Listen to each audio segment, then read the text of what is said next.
दोस्तों, स्वागत है आपका आपका अपने चैनल BFH बाई सत्यम यानी बिजनेस फ्रॉम होम बाई सत्यम में।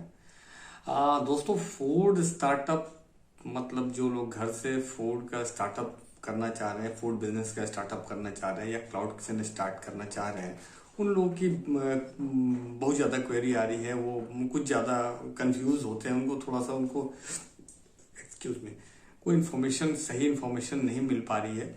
तो उस बारे में मैंने वैसे पहले वीडियोस बना चुका हूँ, कई वीडियोस में कई बातें उस बारे में मैं बता चुका हूँ। मैं फिर भी एक वीडियो इसके लिए स्पेशली बना रहा हूँ ताकि मैं आपको जो भी आपके डाउट हैं वो मैं क्लियर करता चलूँ, ताकि आपको काम करना आसान हो जाए। बहुत लोग शुरुआत ही नहीं कर पाते हैं कि मेरे को क्या करना है, क्या लेना है, क्या नहीं लेना है। तो देखिए, सबसे पहले तो अगर आप घर से कोई फूड बिजनेस स्टार्ट करना चाह रहे हैं जिसमें ऑनलाइन प्लेटफॉर्म इन्वॉल्व नहीं है, मेरे कहने का मतलब है कि जोमेटो, स्विगी या जो कोई भी है, मतलब तीसरा भी और बहुत सारे प्लेटफॉर्म हैं इस समय, अगर वो प्लेटफॉर्म इसमें इन्वॉल्व नहीं है तो आपको FSSAI और GST की आवश्यकता नहीं है। आप डायरेक्ट अपना सिस्टम मतलब फूड डिलीवरी फूड प्रिपेयर करना है और आपको खुद से डिलीवर कराना होगा। उसके लिए आपको कोई इस तरह की लाइसेंस वगैरह की रिक्वायरमेंट नहीं पड़ती है, आप आराम से उसको करा सकते हो। अगर आप सिर्फ साइड के लिए आपको लगता है कि मेरे पास डिलीवरी का सिस्टम नहीं है, डिलीवरी मैं कैसे कराऊं, तो आप जोमेटो स्विगी वाले जो लड़के होते हैं उनसे आप बात कर सकते हैं कि भाई सेपरेट टाइम में आप मेरा फूड डिलीवर कर दो, और वो लोग कर देते हैं। खाली टाइम में वो अपना टाइम निकाल के आपका फूड डिलीवर कर देंगे, बशर्ते वो आपके एरिया में अवेलेबल हो उस टाइम में। तो ये दो बातें हो गई। पहला कि अगर आपको मतलब घर से इस तरह का कुछ भी आप करना चाह रहे हो, टिफिन सर्विस या इस तरह का कुछ भी अगर आप स्टार्ट करना चाह रहे हो, ऑफिस वगैरह के लंच भी सप्लाई कर रहे हो, तो आपको इसके लिए फूड लाइसेंस लेने की आवश्यकता नहीं है।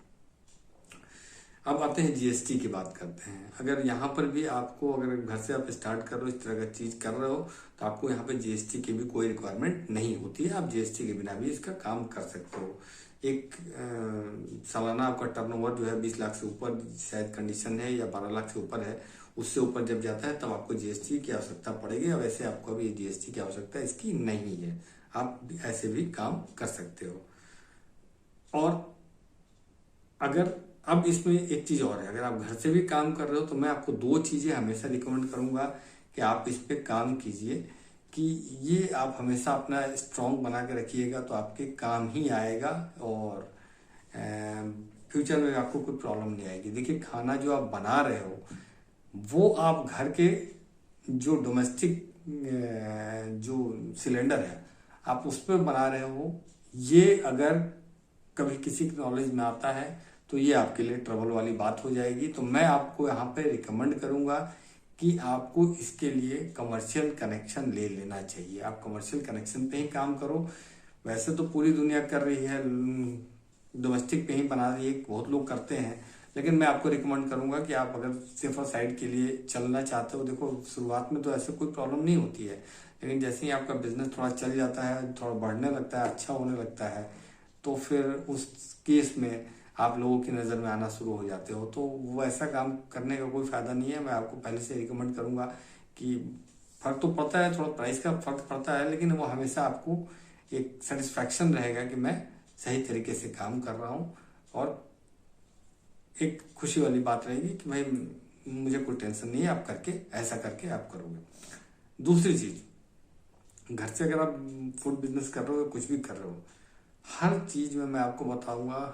देखिए, हाइजीन का बहुत ख्याल रखिएगा, अपना किचन हाइजीनिक रखिएगा, हर तरीके से जैसे भी हो साफ सफाई पे इस पे फोकस कीजिएगा। क्योंकि अगर खाने में कहीं भी आपकी इस तरह की कोई चीज मिल जाती है तो कस्टमर उसका इशू बना सकता है और फिर आपके लिए प्रॉब्लम खड़ी हो सकती है।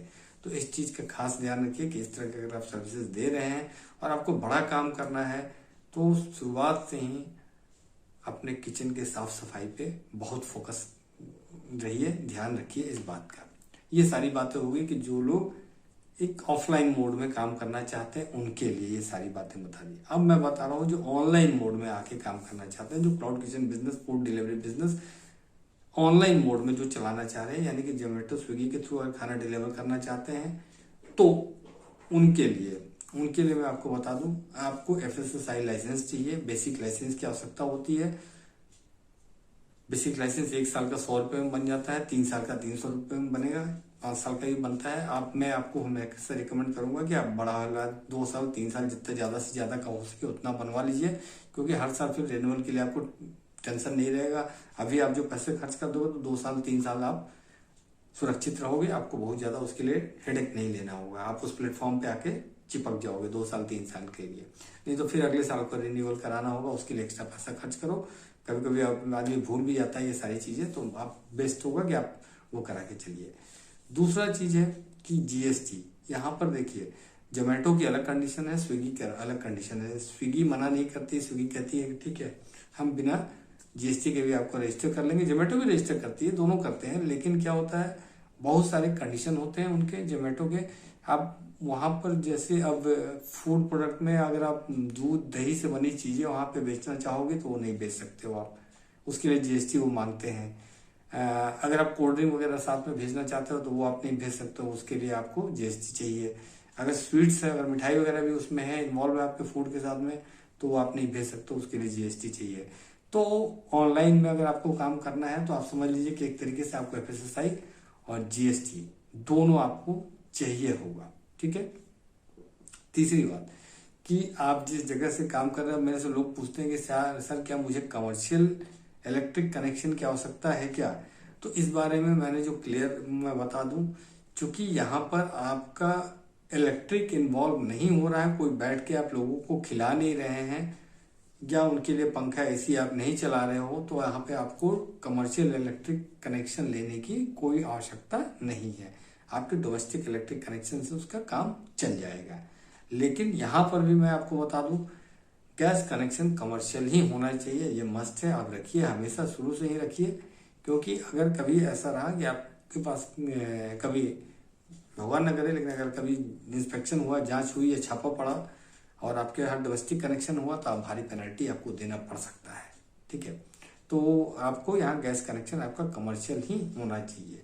अब ये हो गई बात। अब तीसरे पॉइंट पे आते हैं। अब लोग पूछते हैं कितना % कमीशन चार्ज करती है? तो स्विगी और जोमेटो 22 से 24% वो आपसे कमीशन चार्ज करती है। लेकिन आप मान के चलिए कि वो करीब करीब आपका जो कट कटा के अगर मैं बात करूं तो 28 से 30% करीब करीब वो हो जाता है, ठीक है। अब लोग पूछते हैं कि सर प्राइस कैसे डिसाइड करें? तो प्राइस डिसाइड करने के लिए मैं सिंपल जो आपको कैलकुलेशन बताऊं कि बेस्ट तरीका यह है कि अगर आपकी कोई प्रोडक्ट की कॉस्टिंग 50 रुपये आ रही है, ठीक है, तो उसको मैं आपको रिकमेंड करूंगा कि उसमें आप अपना जो भी प्रॉफिट 10%, 20%, 30% जो भी जोड़ना है प्लस कर दीजिए। अब मैं बात कर रहा हूँ कि 50 रुपीज अगर आपकी कॉस्टिंग आ रही है, 20 रुपीज आप उसमें अपना अगर प्रॉफिट जोड़ रहे हो, या जो भी आप 20 रुपीज अगर प्रॉफिट जोड़ रहे हो, 70 रुपीज हो गया।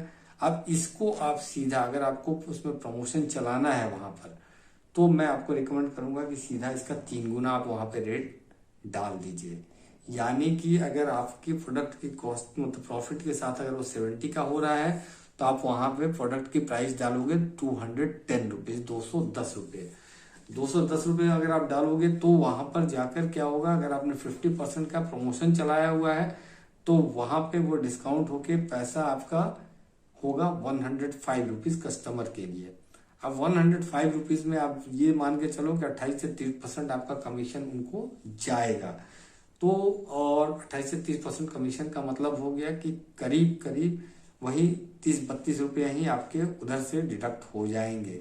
तो जो मैंने आपको बताया था कि 50 और 20 आपने अगर जोड़ा है 70, तो वही 70 के आसपास आपको मिलेगा। तो यही सिंपल कैलकुलेशन है, इसी के हिसाब से आप चलिएगा, अदरवाइज आप लॉस में आ जाएंगे। इस बात का खास ख्याल रखिएगा कि अगर वहां पे रेट डालना है तो ये कैलकुलेशन ही काम करेगा, इस कैलकुलेशन के हिसाब से ही चलिएगा।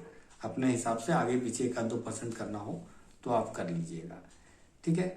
अब चौथा सवाल लोगों का होता है, ज्यादातर लोग पूछते हैं एक सवाल और कि मेनू कैसा रखें। तो मैं इस बारे में बहुत क्लियर कर चुका हूं, बार बार मैं कहता हूं कि शुरुआत में मेनू आप जो है बहुत बड़ा लंबा चौड़ा मेनू लेके मत चलिए, अदरवाइज आप बहुत ज्यादा चीजें आपके यहाँ बर्बाद होंगी।